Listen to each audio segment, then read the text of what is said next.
वीरेंद्र सचदेवा जी, दिल्ली में सरकार तो आपकी बन गई, आपने बोला था कि इस बार सरकार बनेगी, लेकिन एक तरफ बीजेपी की सरकार बनी है, दूसरी तरफ केजरीवाल दिल्ली की हार पर आत्मचिंतन के लिए विपासना में चले गए हैं। उसके पर भी सवाल खड़े हो रहे हैं। विपासना में जाना तो अच्छी बात है, विपासना पे जाना अच्छी बात है, लेकिन विपासना के नाम पर विलासिता, ऐश्वर्य या ये आडंबर जो अरविंद केजरीवाल कर रहे हैं, वो जी वीआईपी कल्चर जो आम आदमी पार्टी का दिखाई दे रहा है, उसका जवाब तो उन्हें देना चाहिए। और अगर उन्हें आत्मचिंतन करना ही है तो उन्हें आत्मचिंतन करना चाहिए अपने पापों का, अपने उन कुकर्मों का जो उन्होंने दिल्ली की जनता को लूटने का किया है। जी, लेकिन मेरा आपसे सीधा सवाल यह है कि केजरीवाल के काफिले पर सवाल उठ रहे हैं, लेकिन बार बार उनके प्रवक्ता, उनके नेता ये कह रहे हैं कि उनको तो Z+ सिक्योरिटी मिली हुई है और वो तो सरकार नहीं दे रखी है, वो केंद्र की तरफ से है, तो सुरक्षा में तो इतनी गाड़ियां सामान्य तौर पर चलती हैं। इसमें बड़ी बात क्या है? इसमें वीवीआईपी कल्चर क्या है? केजरीवाल तो आम आदमी है। ये तो आज आपको दिख रहा है VIP culture. Bharatiya Janata party Delhi प्रदेश और वीरेंद्र सचदेवा पिछले 3 साल से एक बात को हम 4 साल से लगातार कह रहे थे कि अरविंद केजरीवाल का शीश महल देख लो, अरविंद केजरीवाल के रहने का लाइफस्टाइल देख लो, उसकी गाड़ियों का काफिला देख लो। वीआईपी कल्चर की तो आदत पड़ चुकी है उसे। और एक पूर्व मुख्यमंत्री को किस तरह की सिक्योरिटी चाहिए जी? हमने दिल्ली में स्वर्गीय मदन लाल खुराना को देखा है पूर्व मुख्यमंत्री के नाते, साहिब सिंह जी को भी देखा है, उत्तराखंड के हम त्रिवेंद्र सिंह रावत को देखते हैं, निशंक जी को देखते हैं। कितने लोग होते हैं, कितने सिपाही होते हैं उनके साथ। लेकिन पंजाब में सरकार आने के बाद 2-2 राज्य की पुलिस को अपने चाकरी में लगाना, अपनी नौकरी पे लगाना, ये आम आदमी पार्टी का चरित्र हो गया है। इनके राज्यसभा के सांसद देखिए ना, पंजाब वाले जी, वो कितने कितने लोगों को लेके चलते हैं साथ में, किस कितनी गाड़ियां राज्यसभा चलती हैं उनके साथ, सांसद कितने की आप बात कर रहे हैं? मैं राघव चड्ढा की बात कर रहा हूँ जी। जी, कितने सांसदों के पास इतनी इतनी गाड़ियां होती है, इतने पुलिस वाले होते हैं। नहीं, सांसद के और पास जो तो सुरक्षा नहीं हमें रहती। जानकारी मिली थी उन जी, अमीश भाई, आप तो कितने राज्यसभा सांसदों से मिलते ही होंगे, जी, बताइए ना कितनी सिक्योरिटी होती है उनके पास। नहीं ज्यादा नहीं होती, ये कईयों पूरी के की पास तो पूरी एक भी आम पुलिस वाला नहीं होता। नहीं,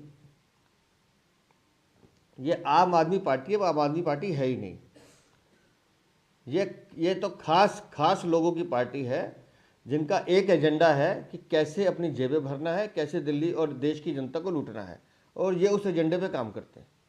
जी, आप कह रहे हैं कि केजरीवाल भी वीवीआईपी कल्चर कर रहे हैं, राघव चड्ढा को इतनी, एक सामान्य सांसद है उनको क्यों सिक्योरिटी मिली हुई है? आप लोगों ने तो उनकी शादी के वक्त या फिर उनके कोई कार्यक्रम था उसके वक्त भी एक मुद्दा उठाया था, मेरे को अच्छी तरह से याद है, आप और बिट्टू जी थे। वो विषय बिट्टू साहब ने उठाया था मेरे साथ प्रेस कॉन्फ्रेंस में कि खुद इनके विवाह की जो पार्टियां थी पंजाब में, उसमें पंजाब पुलिस के सिपाही उनको अर्दली बना के, वेटर बना के उनसे सर्व करवाया जा रहा था। इससे बेशर्मी की बात और क्या हो सकती है कि वो सिपाही जो अपनी ड्यूटी निभाने के लिए लगाए जाते हैं, जो सुरक्षा के नाम पे लगाए जाते हैं, जिनका काम होता है सुरक्षा करना और जनता की सेवा करना, उन्होंने ऐसी सेवा लगा दी कि हाथ में प्लेटें पकड़ा दी कि जाइए सर्व कीजिए।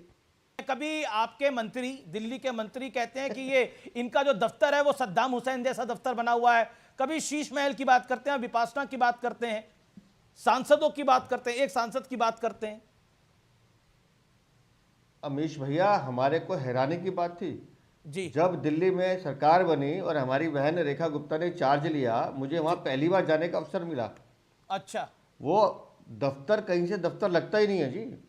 क्या लगता है? वो ऐसी ऐश गाह बनाई जी, वो ऐसी ऐश गाह है जहाँ पर मतलब 15-15, 18-18 फीट के दरवाजे मैंने तो पहली बार देखे भाई साहब।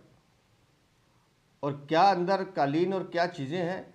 मैं हैरान हूँ कि अरविंद केजरीवाल, आतिशी मार लेना, मनीष सिसोदिया क्या विलासिता की जिंदगी जी रहे थे। क्या आपको लगता है ये वीवीआईपी कल्चर पे वार है या अरविंद केजरीवाल पर निजी हमला है, जैसा आम आदमी पार्टी कह रही है कि अरविंद केजरीवाल से अभी भी बीजेपी बहुत डरती है, घबराती है, इसलिए केजरीवाल को अटैक करती है?